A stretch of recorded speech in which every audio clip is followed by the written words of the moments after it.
Let us not forget everything that happens. It's by the will of Allah. Holy will. It's time to unite and stand, and we will be the best amongst men. It's not time to be extreme or do the unthinkable, but to stand together as one. Tune into Sunnah followers, streaming every day, various platforms.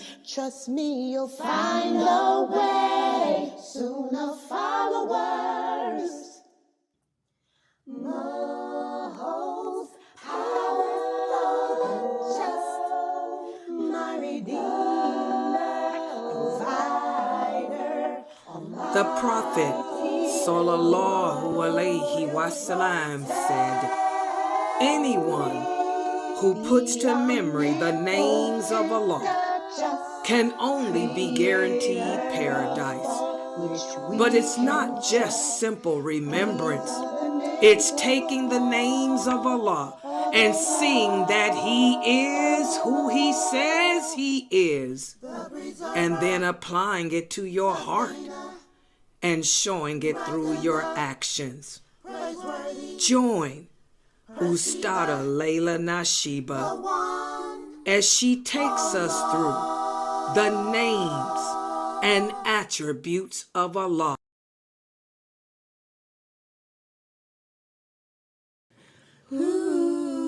Proper Aqidah, Quran and Sunnah, Quran and Sunnah, Minhaj and Aqidah, actions speak louder than words, Sunnah following kids, come with me.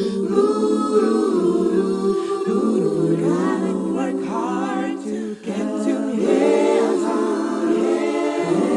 Treat the people good like the prophet would. Proper Aqidah, Quran and Sunnah, Quran and Sunnah, Minhaj and Aqidah, actions speak louder than words,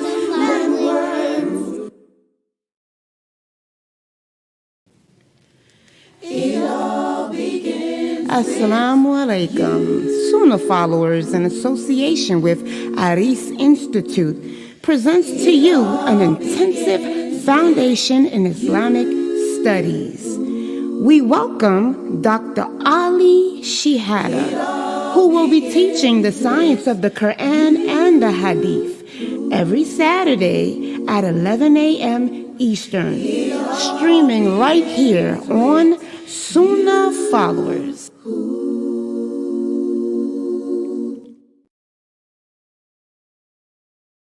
You just need to stay away.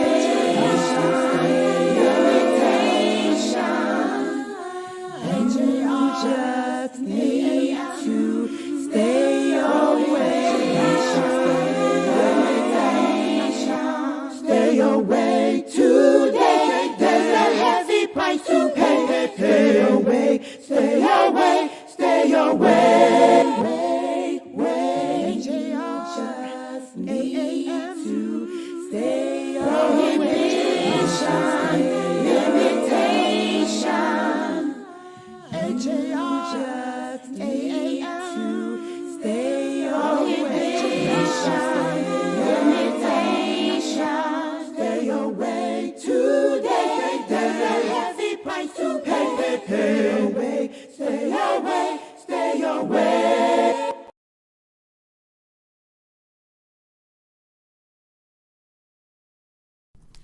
Join us every Friday at 9 p.m. Eastern for the Access to Layla Live call-in and answer show. Please join Ustada Layla Nashiba. If you have any questions in regards to this theme, call in at 862-370-2838. Now streaming on various platforms right here on Sunnah Followers. Oh, yeah, and don't forget to join us in the 24-hour Zoom room for behind the scenes access.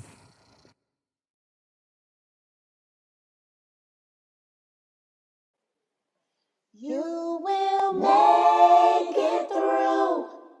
The fitra is awake in you. With Quran and Sunnah by your side, here's a place where it will thrive. You will make it through. You will make it through. The fitra is awake in you. With Quran and Sunnah on his side, here's a place where it will thrive. You will make it through. With Quran and Sunnah on his side, here's a place where it will thrive. You will make it through.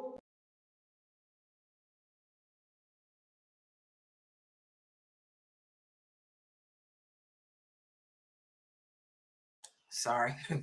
Ina alhamdulillah, wa salat, wa salam Allah, wa rasulallah.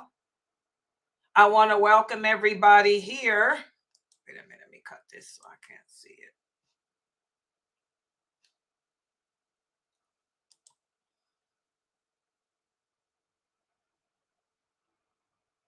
Okay, I want to welcome everybody here to our first class for tonight, which is our Aqidah class. And for this class, we have been discussing, breaking down the true meaning of the Shahada. And again, guys, I have to warn you and just reiterate to everyone, including myself, that it doesn't matter how many good deeds we do.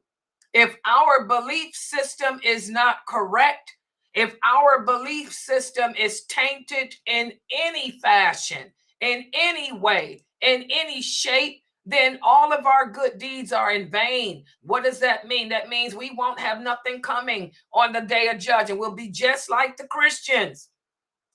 Whereas all their good deeds, they were rewarded for them in this world. And by the way, this is a question that one of the new shahadas asked me. She says, Sister Layla, what happens to the good deeds of those the Christians? There's some good Christians out there.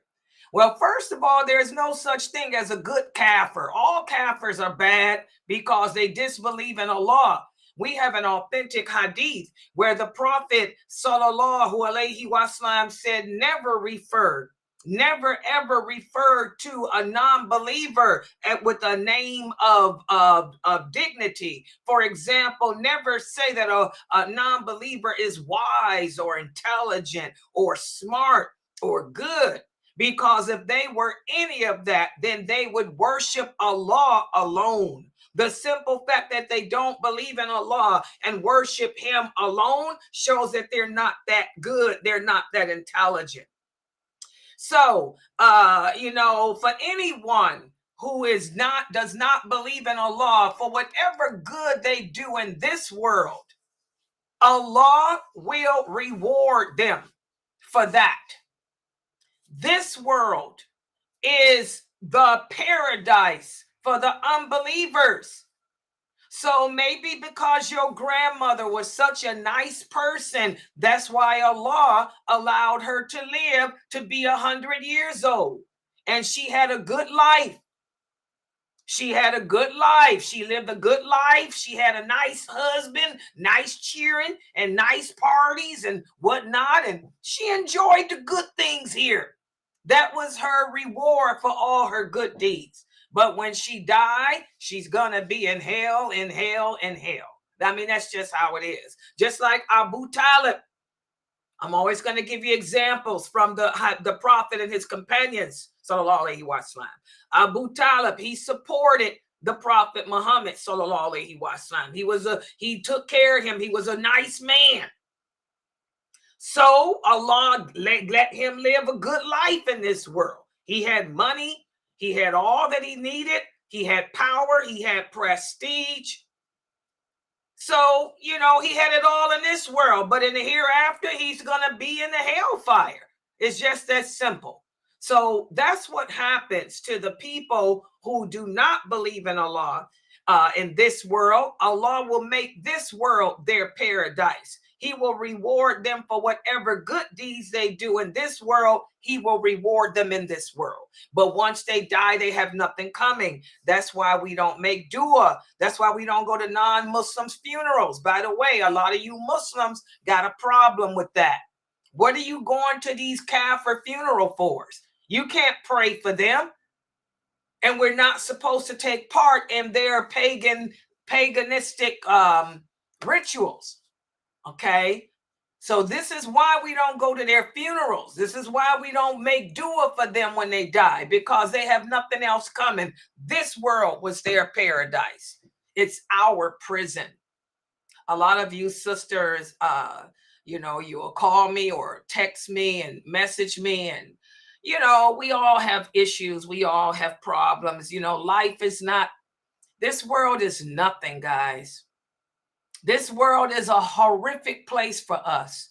As the Prophet Muhammad sallallahu alaihi wasallam said, the believer, we will never, for those of us who truly believe in Allah and practice this religion the way we're supposed to, our entire existence in this world is going to be nothing but one test after another. And the reality is, the stronger your faith, the more you learn about this deen, and the more you apply it, the harder your tests will be. But it's a good thing, because as the prophet said, when you die, you will be forgiven for all your sins because of the hardships that you endured in this world, and yet you still held on to the rope of Islam. So if you're looking for happiness, for the Muslim, as the prophet said, for the believer, we will never, ever, ever experience bliss or happiness in this world.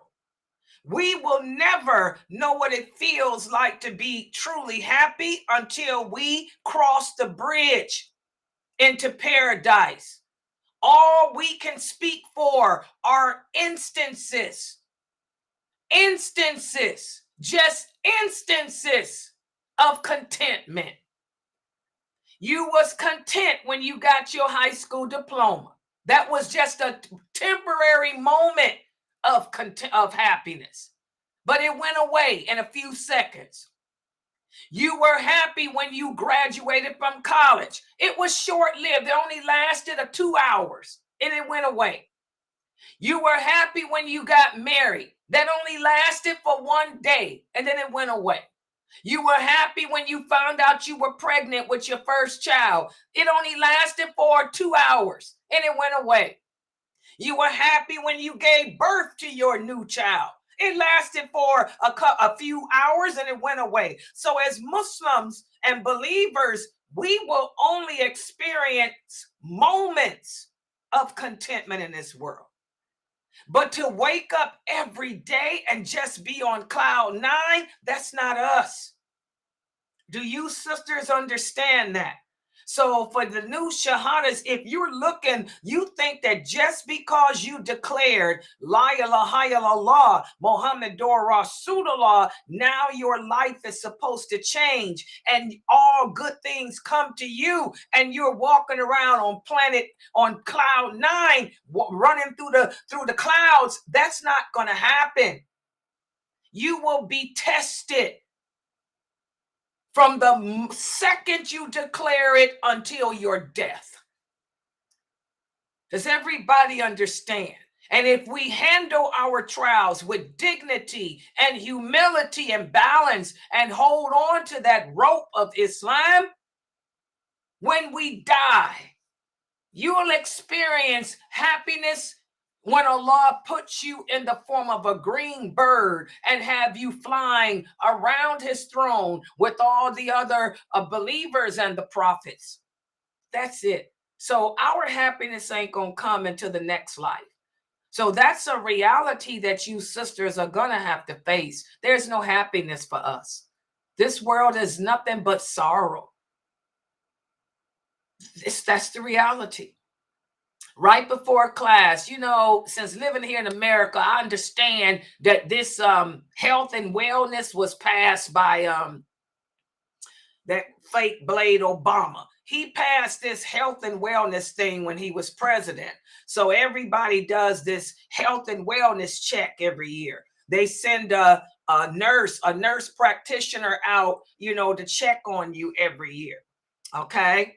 If you're once you're a certain age, 50 or whatever. Okay, so anyway, I had right before class, I was preparing to log in and I got the knock at the door. It was a nurse practitioner, health and safety check. So, you know, the first thing they do is they sit down with you and they do a mental wellness check. She said, I'm going to ask you a bunch of questions and just, you know, say yes or no. I already know that they don't apply to you. She said, I can see from the way you look that they don't. But they ask you all these state of mind questions like, have you went through any depression in the past 2 weeks? Okay. Are you feeling lonely? Are you feeling isolated? You know, that stuff. And then I kept saying, no, go down the whole list. You know, have you felt like you wanted to jump out the window? No. You feel like nobody cares about you? No. Then she asked the last question, are you happy? And I looked at her, I said, what kind of question is that? I said, are you happy?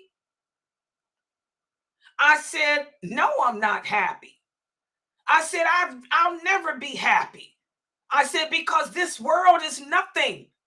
It's nothing but a test. I said, I won't be happy until I meet my Lord.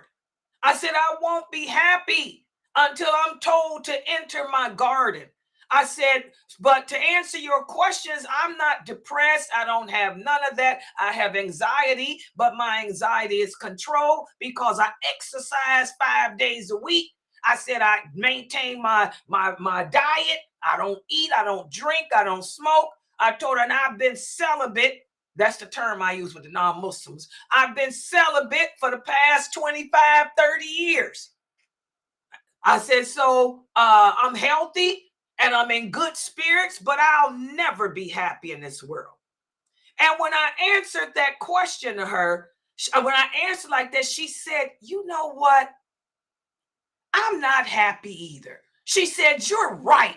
She said, none of us will be happy because I would love to meet my Lord too. She said, you're right. There's nothing to be happy about here. She said, so we'll just write it down. We're content.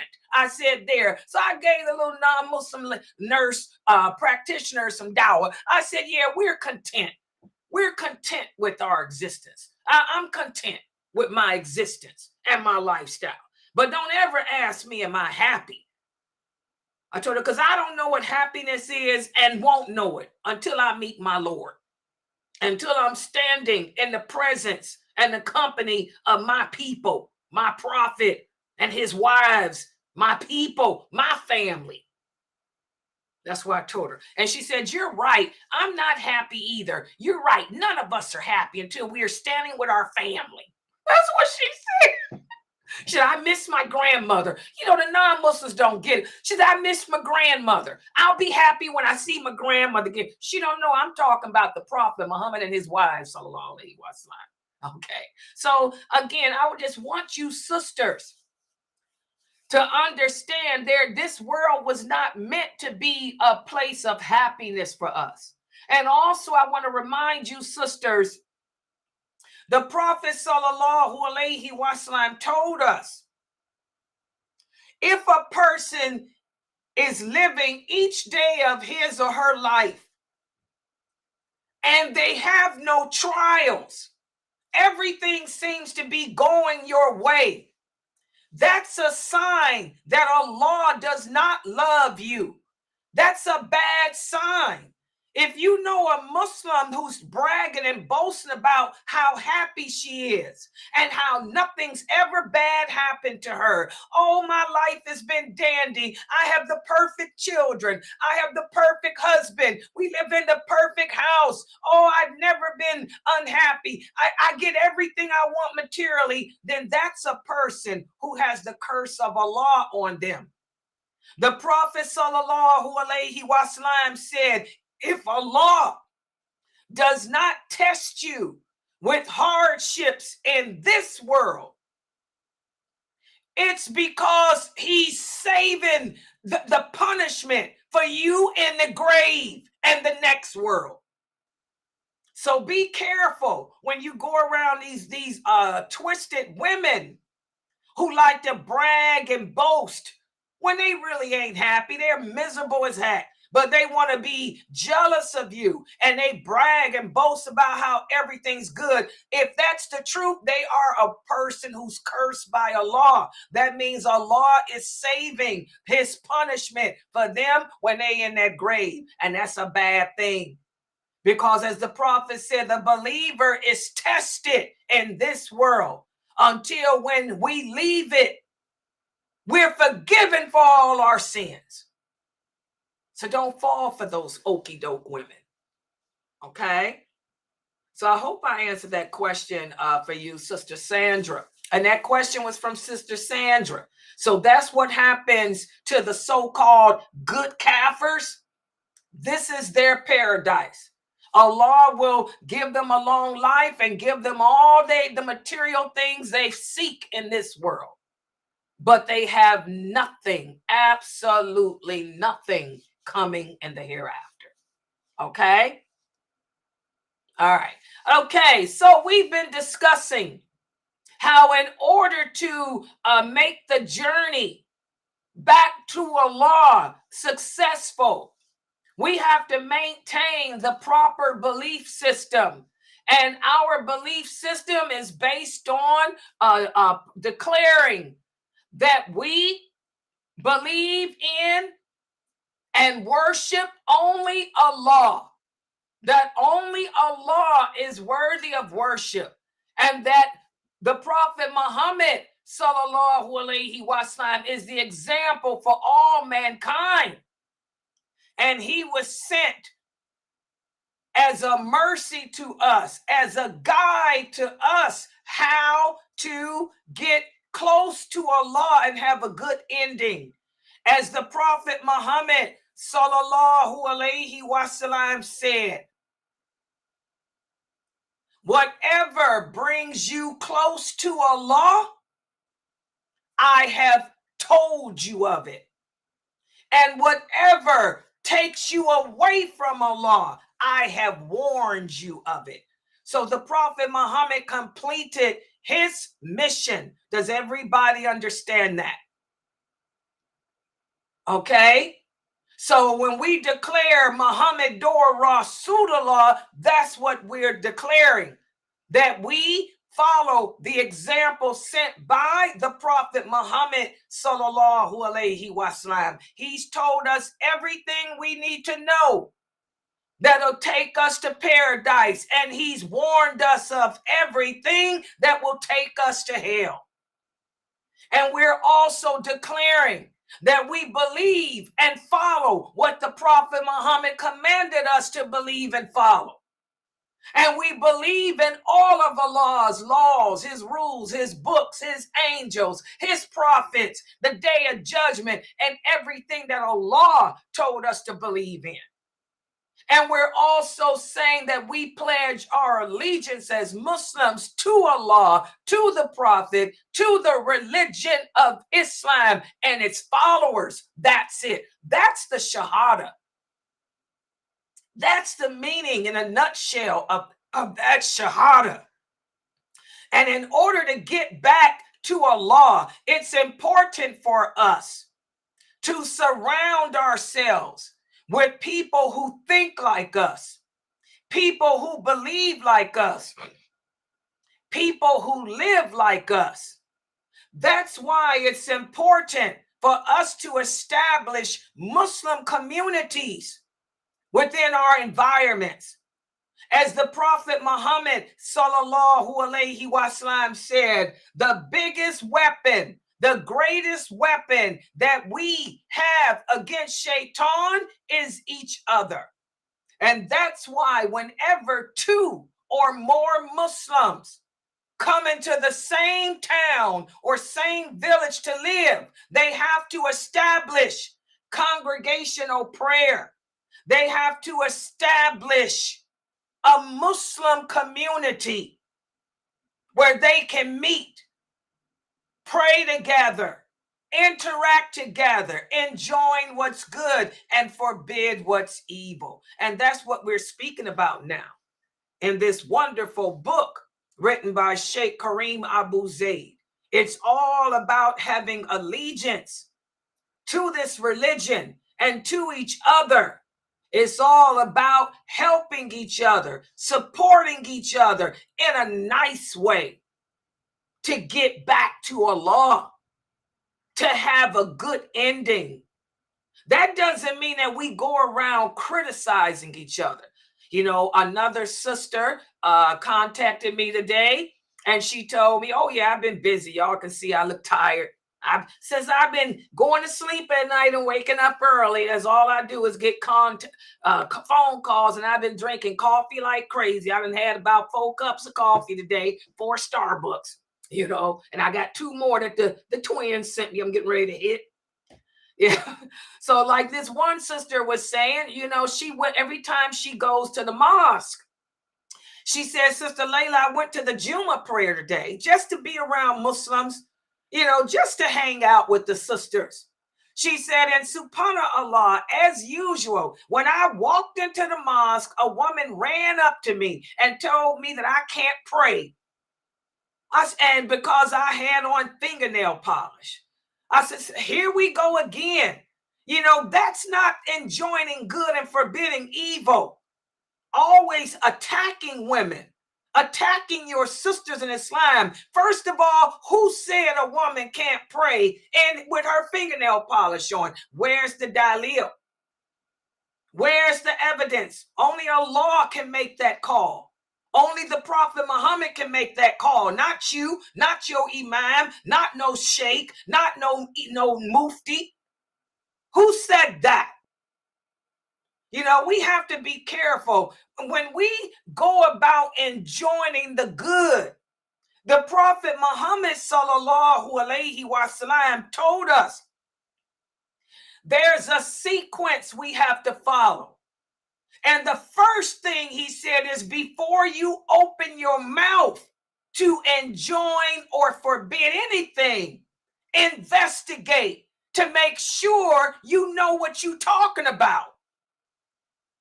That's the first thing. Most of us who call ourselves enjoining good, we're wrong. We don't know what we're talking about.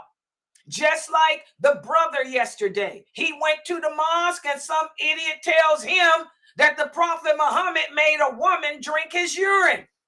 Who said that? That's a lie on our Prophet, sallallahu alaihi wasallam.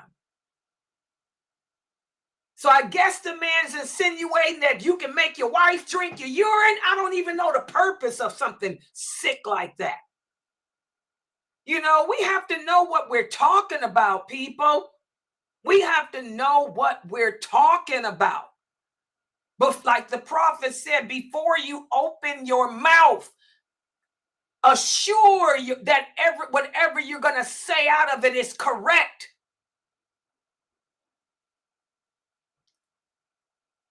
And this is the problem that we have today. You know, a lot of sisters, their light has been awakened within their hearts because they're coming to these classes. So you're seeking the company, the presence of being around other Muslims, but you can't even go to sit down because you come through the door, a woman looks at you out of jealousy. It's all jealousy. Because you come in the mosque looking fierce. As Allah says, wear your beautiful apparel to every house of worship. We're not vagabonds. The Prophet's wives were fierce. in their looks, in their appearance. All the hadiths say it. They were fierce women in their appearance. So you got these jealous sisters that just waiting for a person to come in. You're going to hell. You got on fingernail polish. You can't come in here. Who said it? Bring your dalil. Like Moses told Pharaoh, you cast your snake and I'll cast mine. Okay? We have to stop it. That's not how we establish brotherhood. That's not how we establish sisterhood. Brotherhood, sisterhood is based on loyalty, allegiance. Number one, sincerity. Number two, and most of you sisters that attack these women are jealous. I know, because I'm a woman. I would never forget. Years ago, 7, 8 years. That's why I don't go to the mosque. Y'all know that. You ain't gonna catch Layla in no mosque unless it's my mosque, my family mosque, the Islamic revivalist movement. That's the only mosque you'll catch me in, because we family. We are family, and we roll with swords, okay?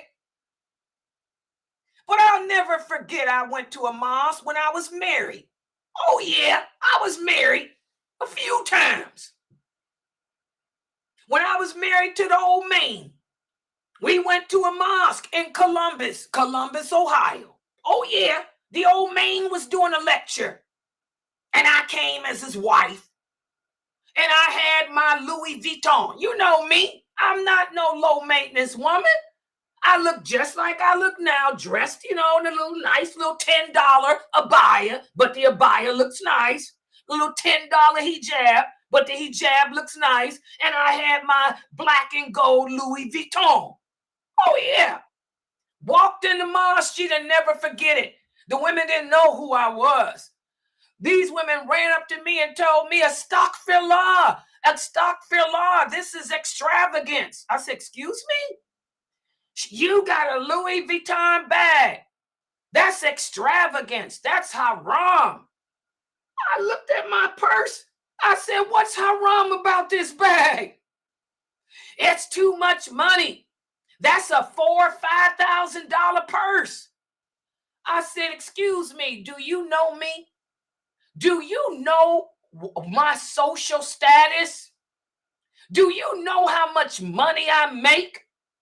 I said, this ain't the only Louis Vuitton I got. I got the whole collection.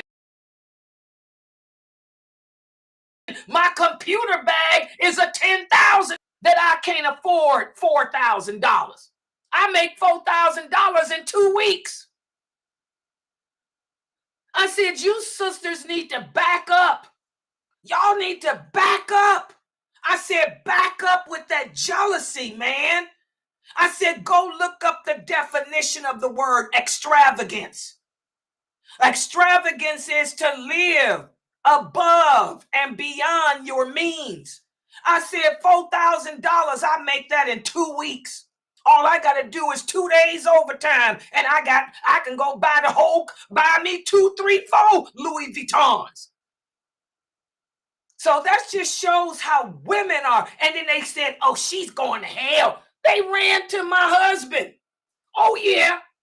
The old man can tell you. They ran to him. Shake. There's this crazy woman with a $4,000 Louis Vuitton bag. And she said that it ain't haram. I give it to the old man.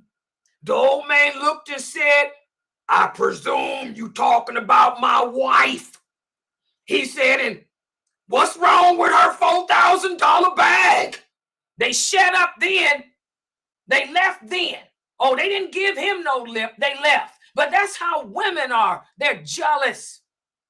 And you sisters have to stop doing that. When women come to the mosque, you want to attack them because you can't control your jealousy. I tell you guys, we have a high apostasy rate amongst women in America.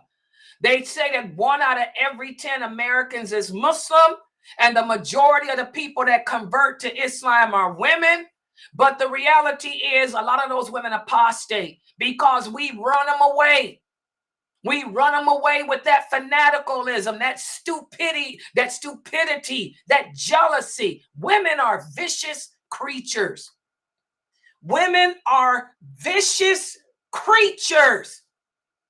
There's a hadith where the Prophet sallallahu alaihi wasallam said, if any of Allah's creation were able to outsmart Shaitan, it would have been a woman. And you sisters know your nature.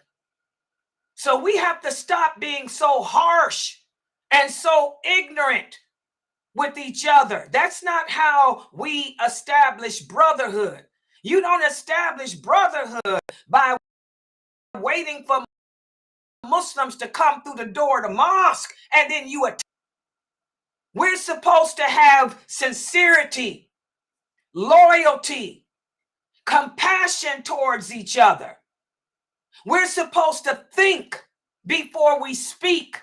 We're supposed to love each other for the sake of Allah. Loving for the sake of Allah means that I put aside my jealousy, put aside my dislikes, and keep my mouth shut. And instead, look beneath the surface of that sister with that nail polish on and welcome her to this community. You people got to get it together, sisters. Women are vicious. That's why you won't catch me at no mosque but my own. Hello. Nobody got time for that. Sick women. So today, alhamdulillah, we're going to continue. We're doing pages 173 to 175, I think. And we're going to speak a little bit more about the role that Wal Bara plays in our personal relationships. We're supposed to have allegiance, compassion, sincerity with each other. And then on the other hand, we distance ourselves from that which opposes it.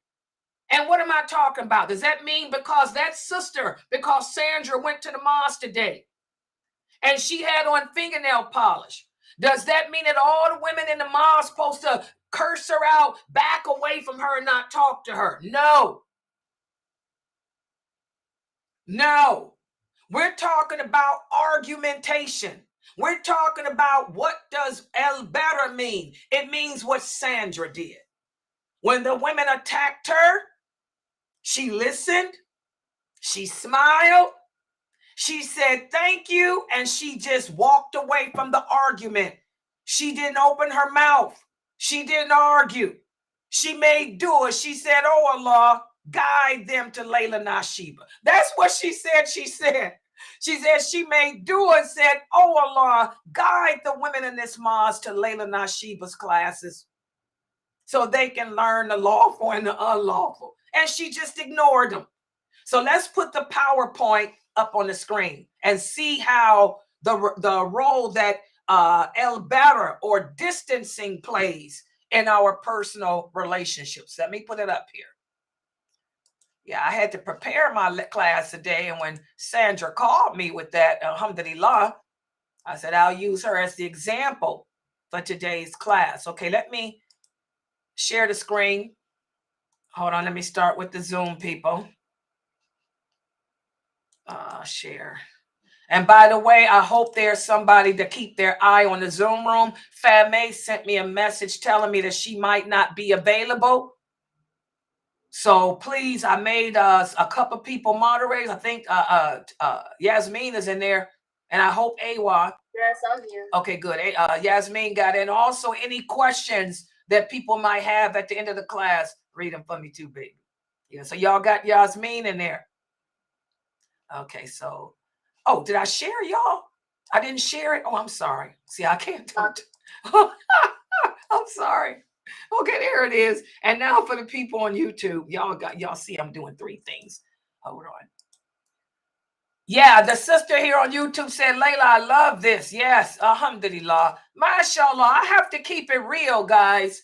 You know, Islam, you know, the Prophet Muhammad, sallallahu alaihi wasallam, said, you know, we have to keep it real when we're teaching Islam. He said, speak to the people on their level. Don't speak above them. Don't speak beneath them. And speak in terms that they can understand. So I try to give all you sisters examples based on what you say happened to you in your personal lives, so you can see how to implement Islam correctly. So yeah, so may Allah bless you for that comment. Yeah. Okay, so let's put, this is the PowerPoint. Here it is. Okay, and today we'll be covering pages 173 to 175. And we're going to be speaking about what Sandra did today, because that could have been very, very dangerous. She had 2 or 3 sisters approaching her, telling her that she can't pray there because she had fingernail polish on. Instead of her arguing back, she just smiled, said thank you, and went and stood and made her 2 rakats and stayed anyway. Good job. So she distanced herself from that crap. She was the bigger woman, the better woman. So we're going to find ourselves in situations where we're going to have to implement distancing and navigating the challenges within our personal relationships. And I really like how Sheikh Kareem Abu Zaid, and by the way, there's this picture. I like how Sheikh Kareem Abu Zaid broke this down. And I want to remind you guys, I can tell, you know, Sheikh Kareem Abu Zaid has a very good Islamic community. You know, his community is well known for being a good community because he doesn't tolerate no nonsense. Okay. And you can see when he wrote this chapter of the book, he was speaking from personal experience because he really laid it out for all of us. So let's take a look at the pages. This is page 173. And he starts off speaking about how to recognize common challenges. He says recognizing common challenges and conflicts in regards to your personal relationships is something that's going to happen. And we have to keep it, and we have to keep in mind the fact that El Wala represents loyalty and allegiance and genuineness, whereas El Bara represents the distancing.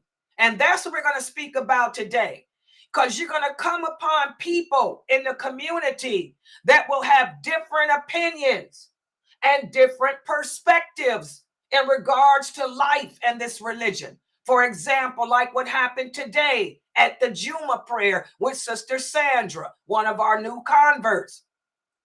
The women have tried to attack her because she had on nail polish. They don't know that nail polish is not haram. Instead of her arguing with them, she just smiled and walked away. So let's talk about that. One common challenge in personal relationships is the presence of differing opinions and perspectives. We all have unique backgrounds. We all have unique experiences, and we have different beliefs that can lead to disagreements or misunderstandings. We're living in the days of fitan that the Prophet Muhammad sallallahu alaihi wasallam warned against. These are the days in which Islam will become strange, where the people have deviated away from allegiance and the Sunnah, and instead they've adopted fatwa and scholarly opinions. So, you know, most Muslims today don't know what the lawful and the unlawful things are. Most Muslims today don't understand that if something were haram, if it were haram for a woman to wear fingernail polish, there would be a clear verse in the Quran saying so. There would be a clear verse in the hadith saying so. But the reality is, guess what? The Prophet Muhammad's wives painted their nails too. And they didn't just use henna. They used to color their nails, and they colored their hair, and they wore makeup. And that wasn't just henna. That was, they used flowers and whatever was berries and whatever was available back in those days. That was the 6th century. Okay? So, most Muslims are ignorant of that. So recognizing and respecting the differences while maintaining open and constructive communication is crucial to resolving conflicts. Remember, Islam teaches us to be people of balance. Islam teaches us to be people of humility. Islam teaches us to be people of understanding. But unfortunately, guys, we're living in the days of fitan, where most Muslims don't have humility. Most Muslims have no understanding of Islam. Most Muslims will take their imam and scholarly views over the Prophet Muhammad. So it's best to be quiet. Remember, Allah says in the Quran, turn away from ignorant people. That's what Allah says. Allah says, do not debate, do not argue with ignorant people. The Prophet Muhammad sallallahu alaihi wasallam said in an authentic hadith, do not argue with an ignorant person, because the ignorant person may hurt you. So, mashallah, I am so proud. When Sandra called me today from the mosque, I told her, I am so proud of you. She just smiled, walked away from the women, and continued on to do her prayers. We have to learn and know when to hold and when to fold in this era. And these days, silence is a gift, because people will hurt you. So I want everyone to understand, when we go to the Muslim communities, we're going to be faced with different opinions and different perspectives. And most of the opinions will be inaccurate. Most of the perspectives will not be correct, but you're going to have to learn to do like Sandra and walk away. Also, and by the way, that's Al Bara. Al Bara is the walking away. Also, remember, guys, a lot of people cannot express themselves correctly either. A person may say something, but really mean something else. Remember, the Prophet Muhammad sallallahu alaihi wasallam said in another authentic hadith, my nation does not have the intelligence of the Christians. We're more emotional. So a lot of people who are Muslims speak, and they just can't say what they want, what they mean correctly. So there's differences in communication styles. There's different assumptions that can be created that can cause barriers between us. Subhanallah. Even with myself, I have a degree in communications. I am a communication specialist.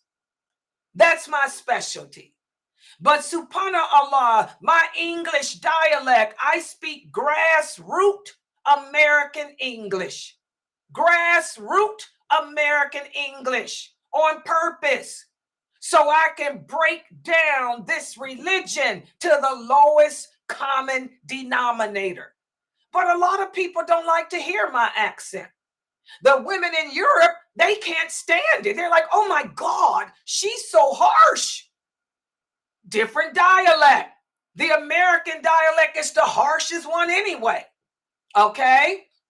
So we all come from different type of communication backgrounds and styles and dialects. But we're going to have to be able to put aside our differences and our dislikes and learn to listen attentively to each other. But unfortunately, again, just like with the first instance, we're living in the days of fitan.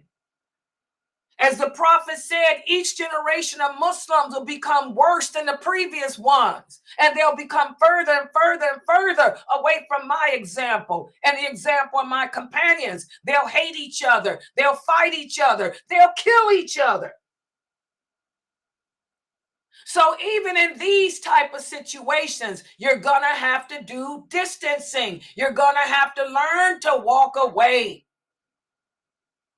And one of the things that I emphasize, Allah doesn't like ignorance. All of us as Muslims need to work on expressing ourselves. That's why I am so hard on you guys with my quizzes. When I tell my students, give me more, give me more. We have to know the importance of being able to express ourselves clearly. I speak broke down American grassroots English, but I express myself clearly. I use the proper wording. Okay, a lot of you don't do that. You can't get your thoughts out. We have to work on getting those thoughts out, expressing your feelings and thoughts clearly. And if it's something that you don't understand, seek clarification for it. And we have to practice more patience in listening. A lot of you, like right now, I'm doing this class and I can see some people typing. Some people typing in my Zoom room. Some people typing on Facebook. Some people typing on YouTube. Some people are typing on Twitch. You should be listening to me, not typing anything. We have to practice patience in listening. Islam emphasizes patience. Patience is one of the components of faith.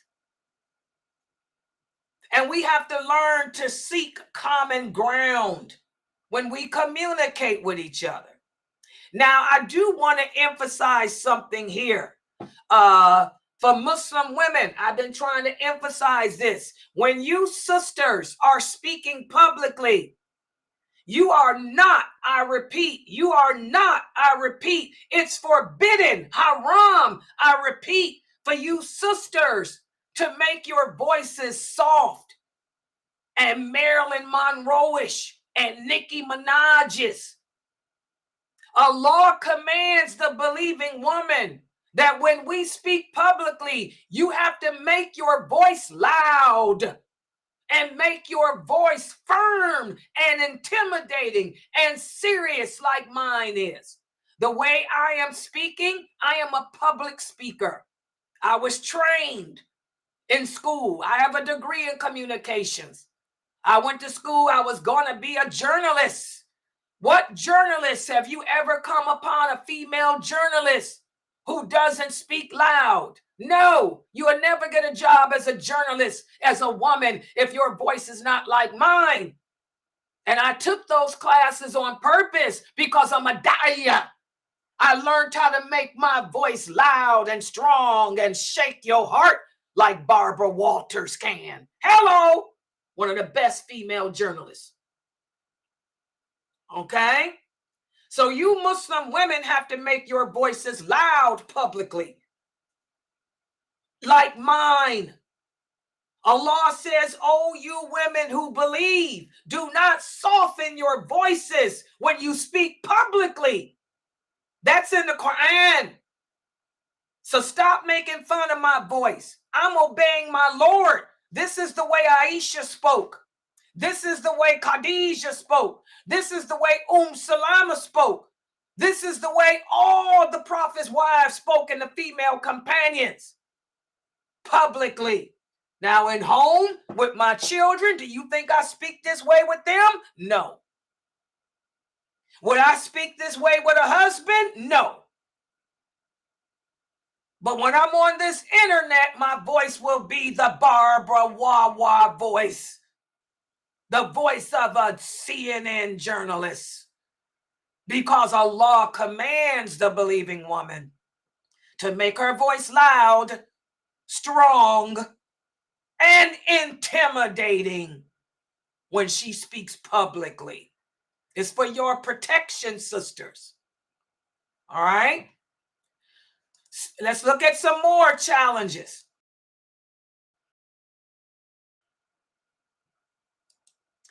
When you critique, you're going to also be faced with conflicts of interest too, conflicts of priorities too, because all of us are different. We have different goals. We have different ambitions. We have different needs. We have to recognize and respect each other's perspectives. And again, find common ground with each other. We have to learn how to compromise with one another, especially when it comes to conflicts. Islam encourages the spirit of cooperation and mutual respect. And this is something that we need to work more on in our Islamic communities, especially the women. Especially the women. There's too much hatred and too much division in the Islamic communities with the women. We have to overcome this crap. And also emotional differences. Like I said yesterday, sympathy is not a characteristic of the believer. The believer doesn't go around sympathizing for anyone or anything, because sympathy leads to pity, and pity leads to transgression of the laws of Allah. Instead, we're supposed to be people of empathy. Empathy is when you put yourself in the shoes of a person and imagine what you would do and how you would want others to respond to you. We have to work on throwing that sympathy out the door. And instead, we have to cultivate empathy and understanding when it comes to our personal differences. Does everybody understand that?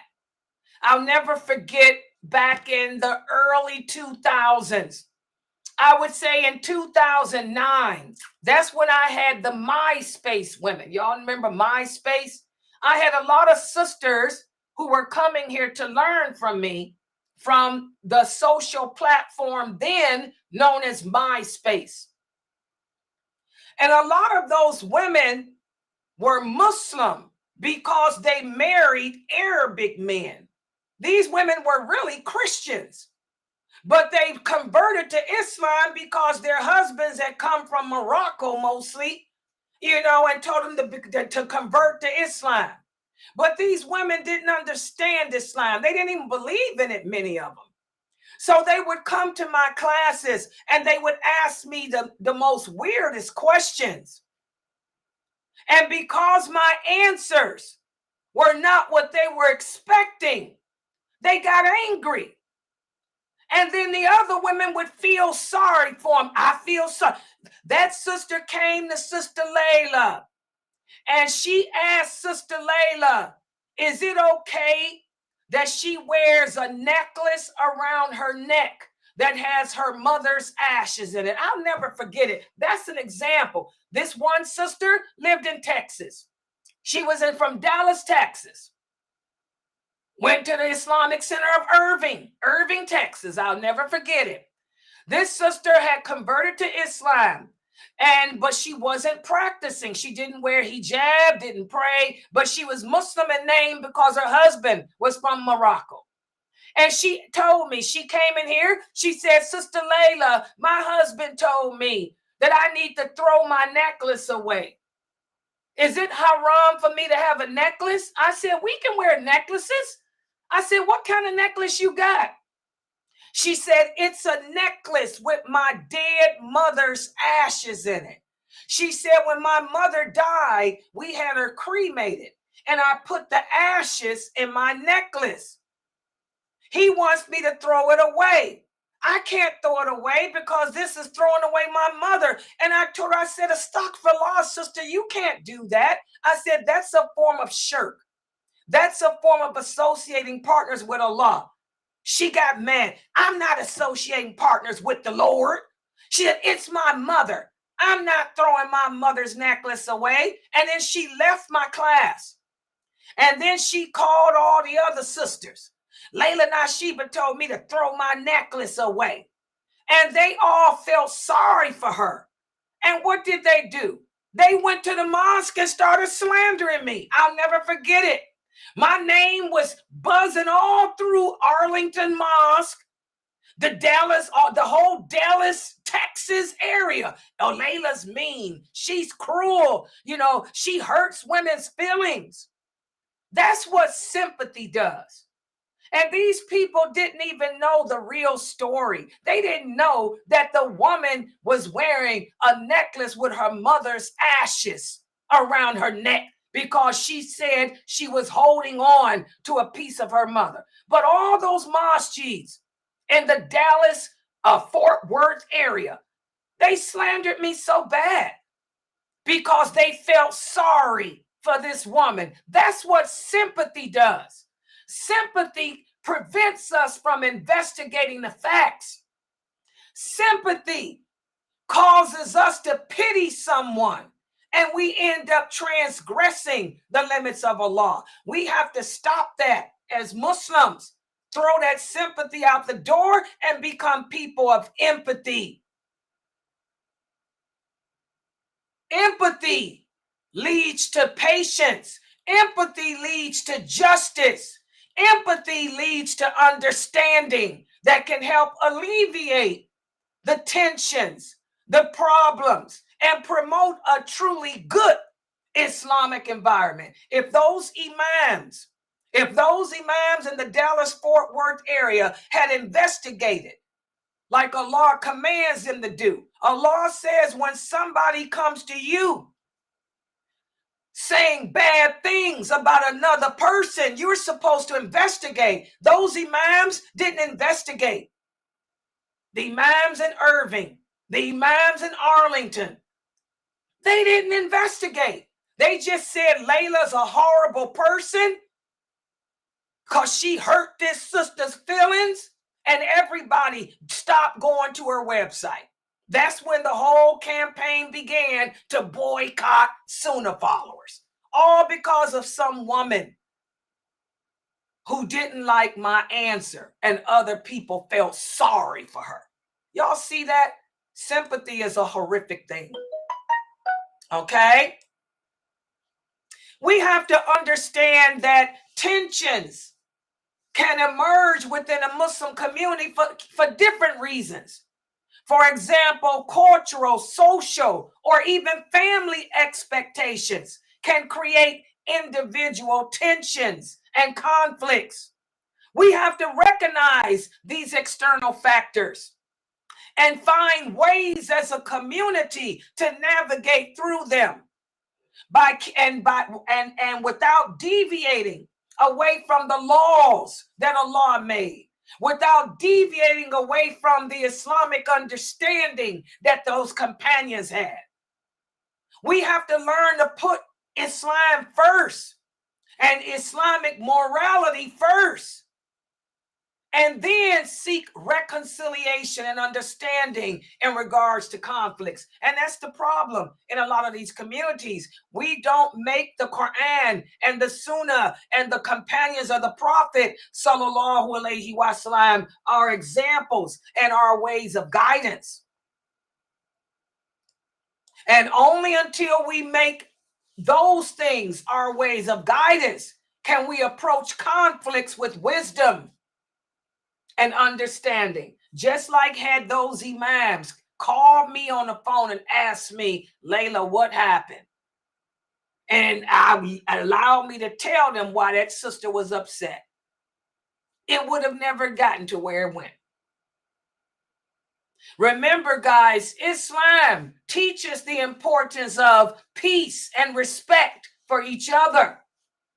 Islam teaches the importance of maintaining integrity in the face of challenges, in the face of hardships.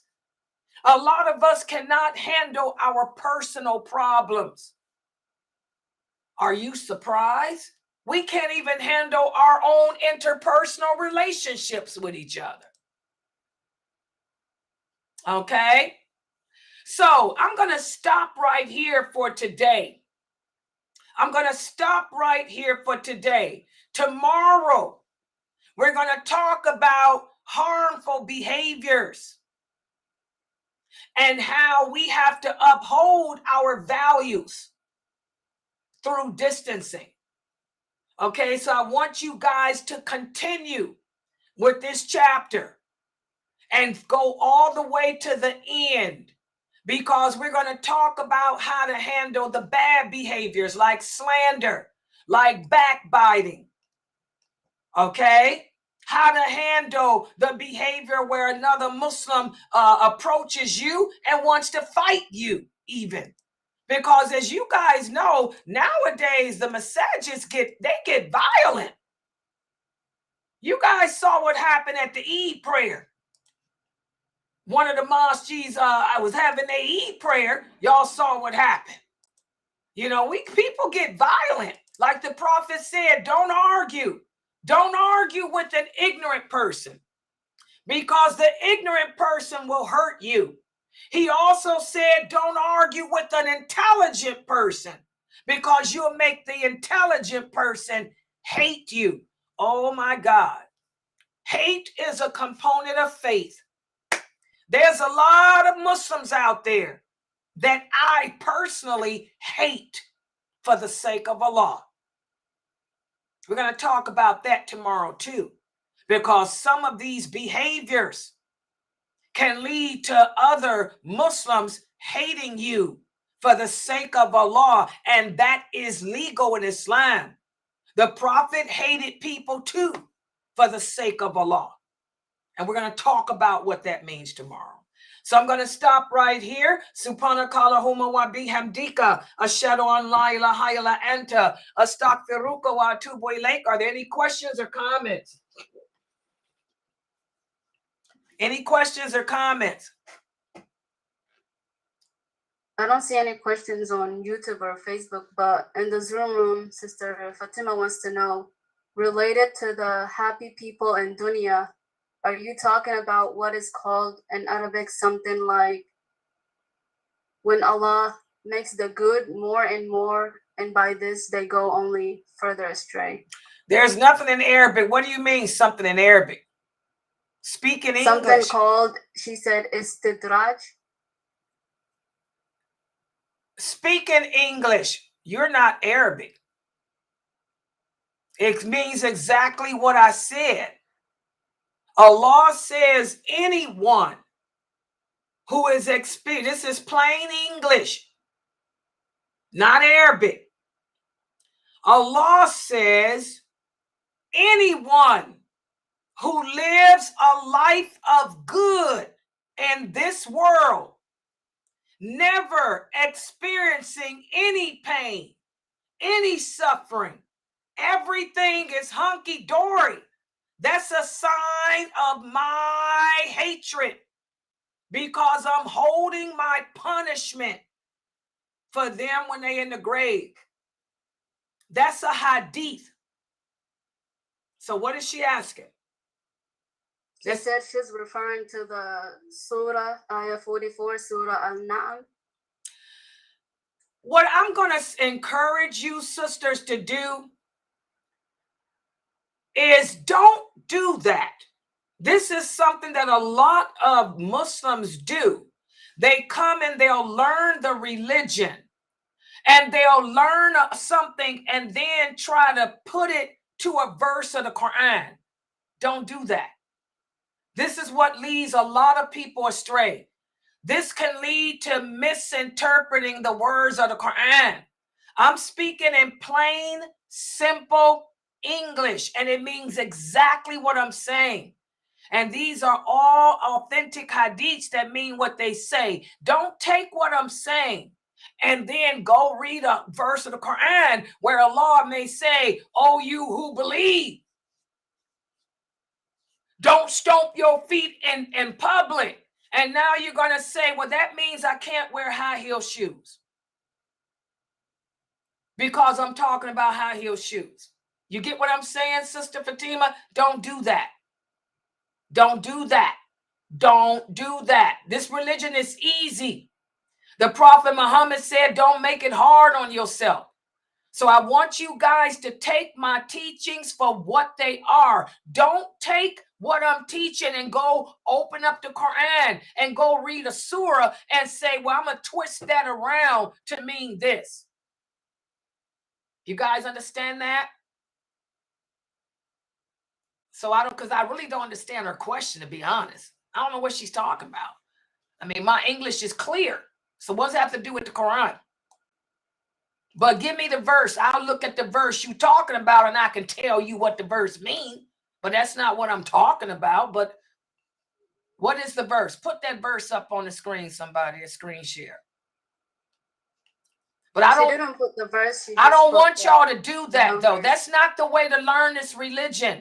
That is not the way to learn Islam. Y'all understand? I don't want y'all to take these classes and then try to go through the Quran and try to twist that Quran around. The hadiths are the explanation of the Quran. Okay? But this is not a Quran class.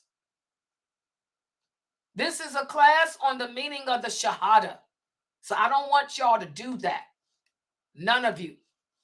This is why we have the problem we have today, where people telling you that makeup is haram, that a woman can't show her face, that a woman can't wear fingernails.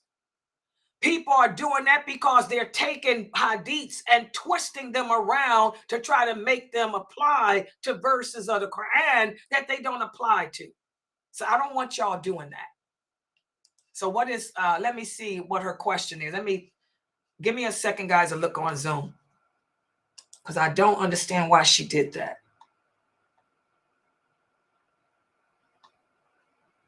No, that ain't good. That verse has nothing to do with this.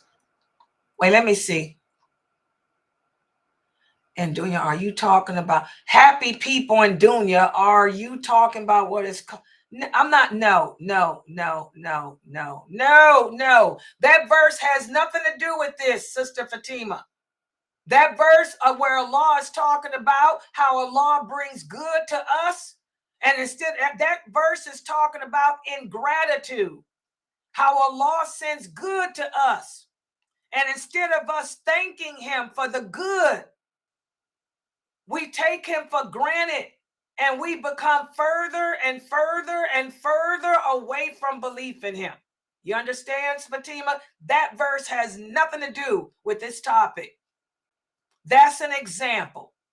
That's why I'm telling you, don't do that. Yeah, that's misinterpreting the Quran out of context. Y'all got it? No. That verse is talking about ingratitude, being ungrateful to the favors of Allah. That's something totally different. Totally different. No, I'm talking about the people in this world who have nothing bad ever happen to them because Allah has cursed them. It's something totally different. Yeah, everybody else understand? I knew that was going to mess up my screen. Hold on, I'm putting the screen back. I had to look in the Zoom room to see what she was typing. Okay. No. That verse has nothing to do with this.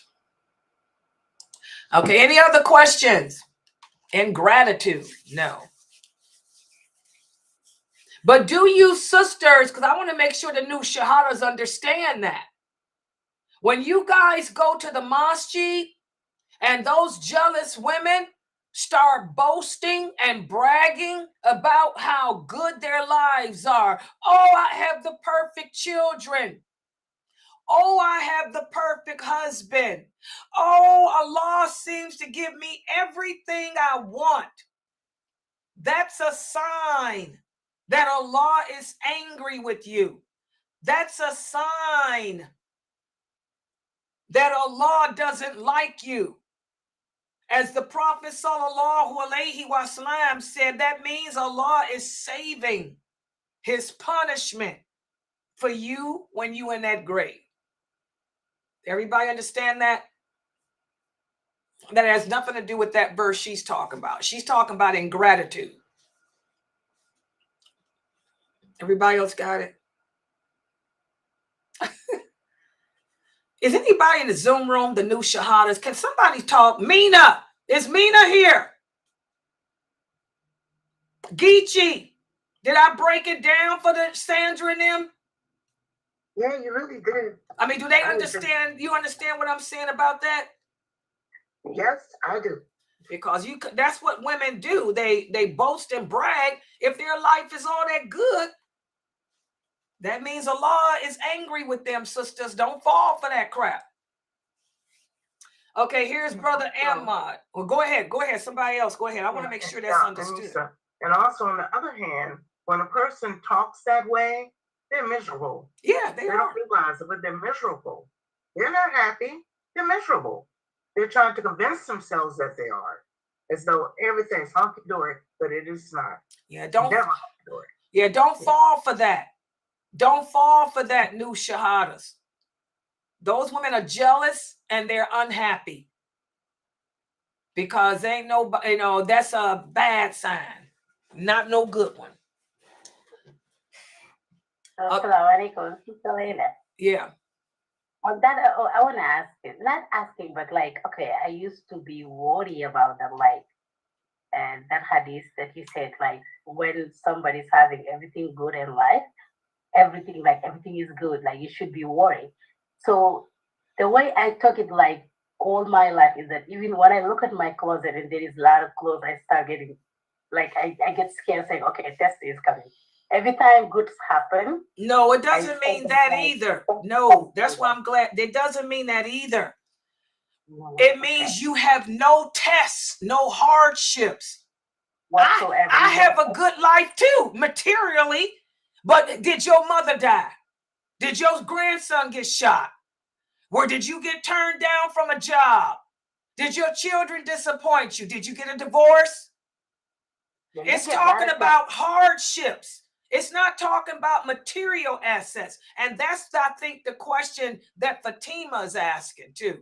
So the Fatima, I think that's what I'm telling y'all. That hadith does not apply to that verse of the Quran. That verse of the Quran is talking about ingratitude towards the favors of Allah. Which are the favors of your Lord? I'm talking about everything goes your way. You've never had an unhappy moment in your life. You get everything you want, meaning I got my job, I got the fame, I got the new car, I got the house. My children are just angels. My husband is an angel. I've never been sick. I've never had to worry. Everything. Y'all understand now? That's what it's talking about. The prophet said the believer will experience pain, will experience hardship until when he dies, he's forgiven of his sins. It's not talking about a good material life. It's talking about no suffering, no calamity, no hardship. You're running through the clouds. Jazakallah for breaking it down that way. But like I said, I used to always think like every time something good happens, I'm starting to think about now what next? What's Allah getting ready to send me? So when I see something good, I start getting afraid. So Jazakallah for breaking it down. Yeah, you don't get afraid. We supposed to accept the good and thank Allah. You want, like the prophet said, you can either be a person. This is the same hadith. He said you can be a person that wants all the good in the hereafter. Or you can be a person that wants all the good in this world. He said, but the best person, ask Allah for the best of this world and the best in the hereafter. That's how Uthman was. Radiallahu anha. And that's why the people killed him. That's why the people were jealous of Uthman. Uthman was given the best of this world and the hereafter. And the people were jealous of him for that. Okay? So we should always ask Allah to give us the best of this world and the hereafter. Don't feel bad because something good happens. The prophet said when something good happens, thank him. But what I'm talking about is what these sisters are asking about. They're typing now. Every time you go around some women, all they do is boast and brag about how their life is better than yours. It's a female thing. That's jealousy. And also, if that were true, then these are bad women who Allah is saving his punishment for. That's the point I'm making with that. Y'all got it now? Yeah. Yeah, that verse of the Quran doesn't apply to this. That verse is talking about gratitude. Whenever something good happens, you should, if you can prostrate and thank Allah and keep it moving. That's what that verse is talking about. Yeah. I've always made dua for the best of this world and the hereafter, but that ain't got nothing to do with my trials. I go through trials every day. Every day something happens. And the believer says, bring it. Sister Sandra, you're going to find yourself doing like I do. When bad, every day I wake up, I say, okay, Allah, bring it. Bring it. Bring the bad on so I can deal with it. It'll be a purification of my sins. Bring it. And I know Allah ain't going to put no burden on me greater than what I can bear. Yeah, so you're going to have problems. Yeah, you better have them. If you didn't have them, that's when you worry. Y'all got it now? Everybody else? Yeah. Sister Fatima, can somebody read the screen in the Zoom room? Does she get it? Does she understand? Because I don't want to mess my live up looking at that screen. Is there anybody in the Zoom room? All right, hold on. She says, who in this world has never had any tests? Do such people exist? That's just the last thing that she had wrote. Oh, yeah, they exist. Want me to start naming some of them? Nicki Minaj, Cardi B, Beyonce, Jay-Z, those movie stars. Fame. A lot of people. For those people, their happiness is money. And they think because they the richest people in the world that they got it all. The Kardashians. They think they got it all. But they can't find no man to love them. Hold on. Because Sister Fatima wrote some more stuff.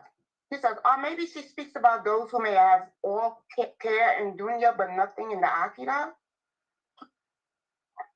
Otherwise, it will become a mess. Thank you.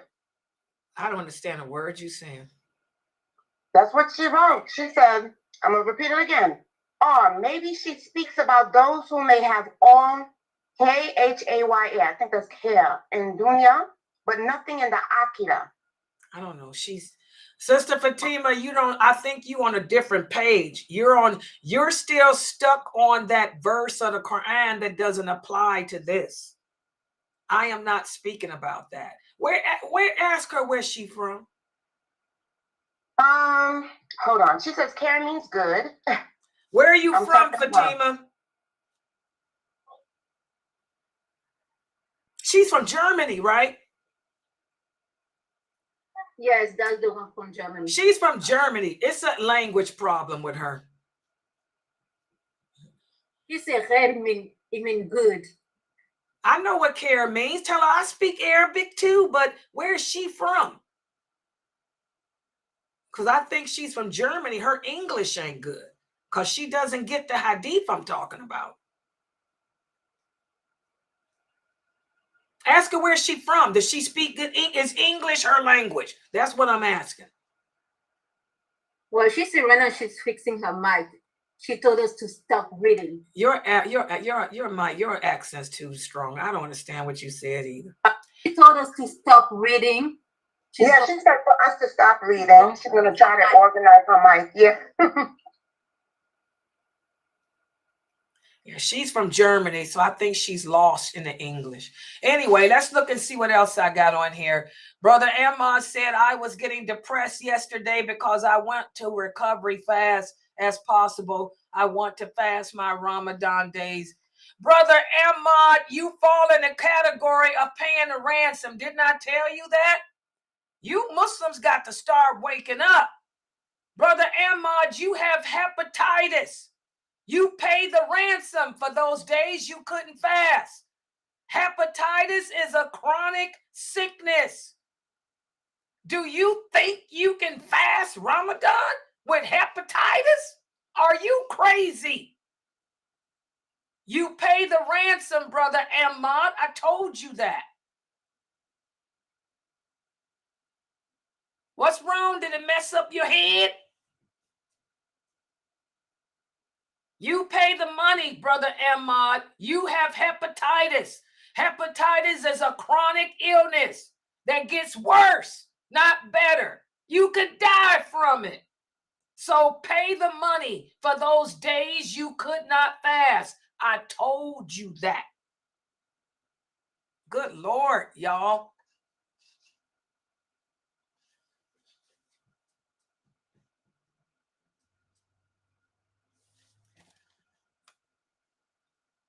Yeah, Brother Ahmad, you got the same disease that Dr. Jamali has. Dr. Jamali has hepatitis.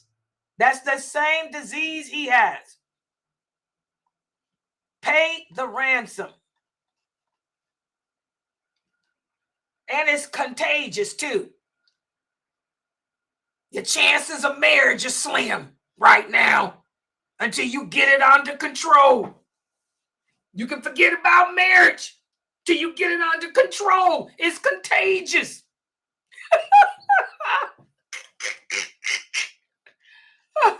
Pay the ransom, Brother Ahmad.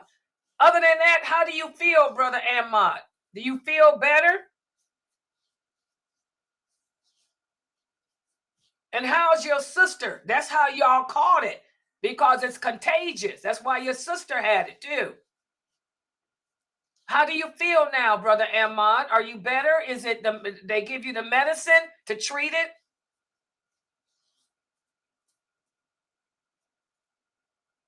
Watch all that body fluid. Keep it away from your mother.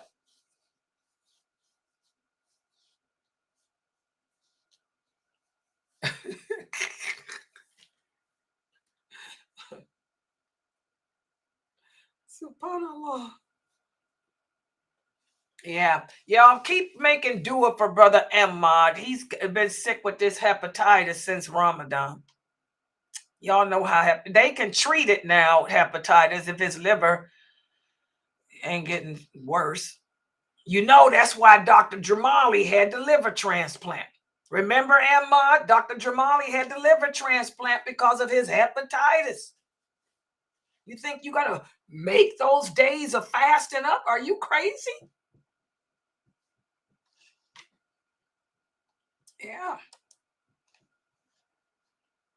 Yeah, any other questions, guys? Any other ones? Yeah. Yeah, y'all got some issues. By the way, guys, we do have the call in. We do have the call in and Ask Sister Layla live show tonight. Yeah, well, Brother Ahmad, I want to know what made you think you had to make up the days. Don't you know what a chronic illness is? Didn't your doctor tell you that hepatitis is a chronic illness that people die from? What made you think you had to fast? Y'all got to stop being fanatical. Stop making this religion harder than what it is.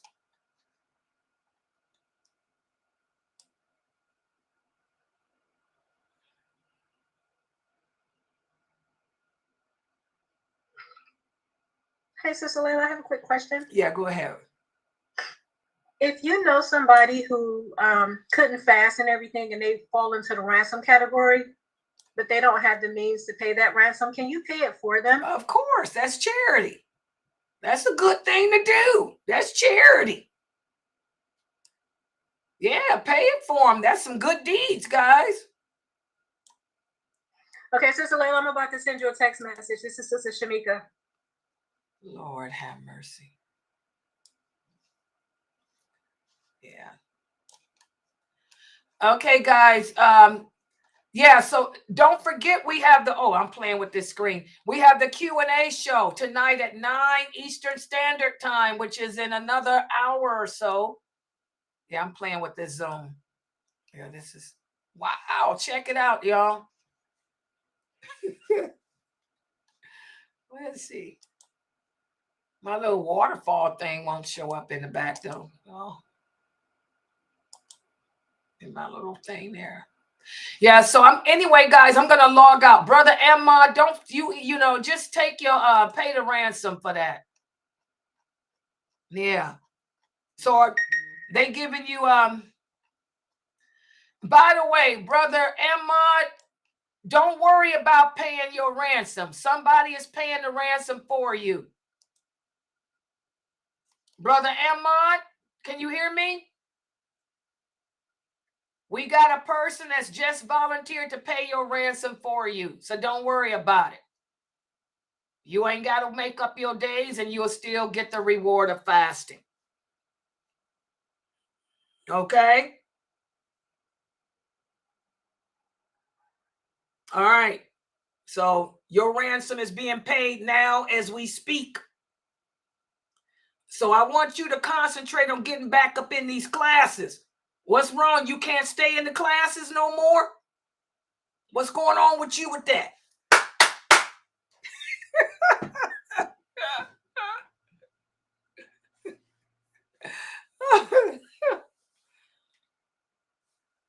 What's happening? You can't hold your computer up on the screen or to put us on the TV for the classes?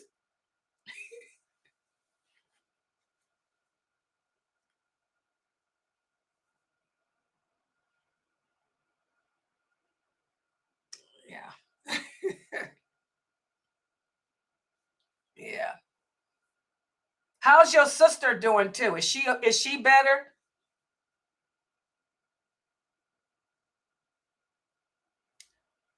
I guess he's taking too long to type. Anyway, Brother Emma, join us in the Zoom room. I'm getting ready to log out, guys, so I can eat something before the Q&A. But don't worry about the ransom, Brother Emma. One of the people here is paying your ransom for you. Okay, well, don't worry about it. Don't worry about your ransom. It's being paid. All right? Okay. Subhanakallahumma wa bihamdika ashhadu an